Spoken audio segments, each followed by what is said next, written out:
नमस्कार। पुनः एक नए वीडियो में आपका फिर से स्वागत है। हमारा देश जब आज़ाद हुआ उसके पहले ही, आज़ादी के बहुत पहले ही, आज़ादी के बाद की स्क्रिप्ट लिख दी गई। 1911 में जब अंग्रेज राजकुमार चार्ल्स पंचम भारत की यात्रा पर कोलकाता आए, उस जमाने में हमारे देश के जितने चाटुकार फैमिली थे अंग्रेजों के, उन लोगों ने अंग्रेजी राजकुमार की खातिरबाद की, अच्छी खासी व्यवस्था की। उन्हीं चाटुकारों फैमिलियों में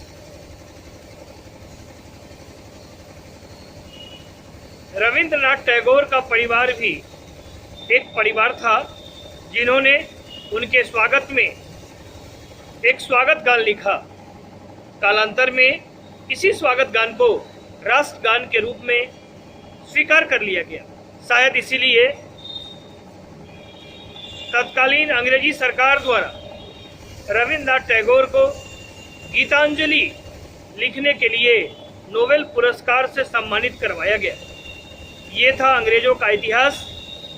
जिस किसी भारतीय परिवार ने अंग्रेजों की चाटुकारिता की वह माला माल हो गया, और जिसने चाटुकारिता नहीं की वह शहीद आजम हुआ, वह कंगाल हुआ।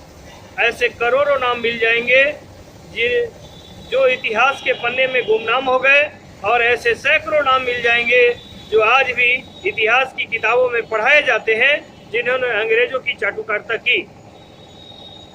हालांकि हमारे देश के संविधान ने इस राष्ट्रगान को अपनाया।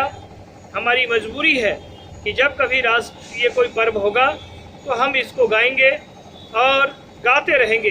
भारतीय हुकूमत को इस क्षेत्र में निश्चित रूप से ध्यान देना चाहिए। जब सब कुछ बदल रहा है तो राष्ट्रगान बदलने का भी समय आ गया है। जैसे ही कलकत्ता अधिवेशन में चार्ल्स पंचम पहुंचे, उनके स्वागत गान में रविंद्रनाथ टैगोर ने गाया, जन गण मन अधिनायक जय हे। जन यानी कि लोग, गण में समूह के आप अधिनायक हैं, आपकी जय हो। भारत भाग्य विधाता, आप भारत के भाग्य विधाता हैं, आपकी जय हो। पंजाब सिंध गुजरात मराठा द्राविड़ उत्कल बंगा। पंजाब सिंध जो उस समय हिंदुस्तान का एक राज्य हुआ करता था, आज पाकिस्तान का अंग है। उसके बारे में उन्होंने कहा कि पंजाब सिंध गुजरात मराठा ये सभी स्टेट आपके अधीन हैं, आपके सामने नतमस्तक है। द्राविड़ उत्कल बंगा, ये सभी स्टेट आपके अधीन हैं और आपकी जय जयकार करते हैं। यहाँ कश्मीर से कन्याकुमारी तक आपकी ही जय जयकार है। विंध्य हिमाचल यमुना गंगा उच्छल जलधि तरंगा। विंध्याचल पर्वत, हिमाचल, यमुना और गंगा की लहरें आपके सम्मान में हिलोरे लेती हैं। ये हमेशा खुश होती हैं, आपको देख करके नतमस्तक होती हैं। तब शुभ नामे गावे, वे सभी आपके शुभ नाम की को गाते हैं। तब शुभ आशीष मांगे और आपसे आशीर्वाद की कामना करते हैं, आपसे आशीर्वाद मांगते हैं। गाहे तब जय गाथा, और ये सभी मिलकर आपके जयकार की गाथा गाते हैं, आपके छत्र की गाथा गाते हैं, आपके दिन रात नहीं होने वाले आपके बड़े राज्य के विस्तार की जय गाथा गाते हैं। जन गण मन अधिनायक जय हे। आप हमारे जन गण मन सब पर राज करते हैं, आप हमारे नायक हैं, आप ही हमारे महानायक हैं। आपकी जय हो, क्योंकि आप भारत भाग्य विधाता हैं, इसलिए हम लोग आपकी जय जयकार करते हैं। आपकी जय हो, जय हो, जय हो।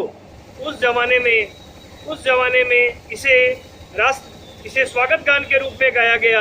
और जब भारत जब आज़ाद हुआ तो आप सोच सकते हैं कि कितनी अविकसित मानसिकता थी उस समय हमारे महापुरुषों का, जिन्होंने इसी स्वागत गान को राष्ट्रगान के रूप में स्वीकार किया। और आज हमारी कई पीढ़ियां, 3-4 पीढ़ियां इस राष्ट्रगान को अंगीकृत की हैं। हम लोग गाते हैं नतमस्तक होकर के। हमारे जितने शहीद हुए, हम उनके जयगान की कहीं गुणगान नहीं करते हैं। बहुत दुखद है।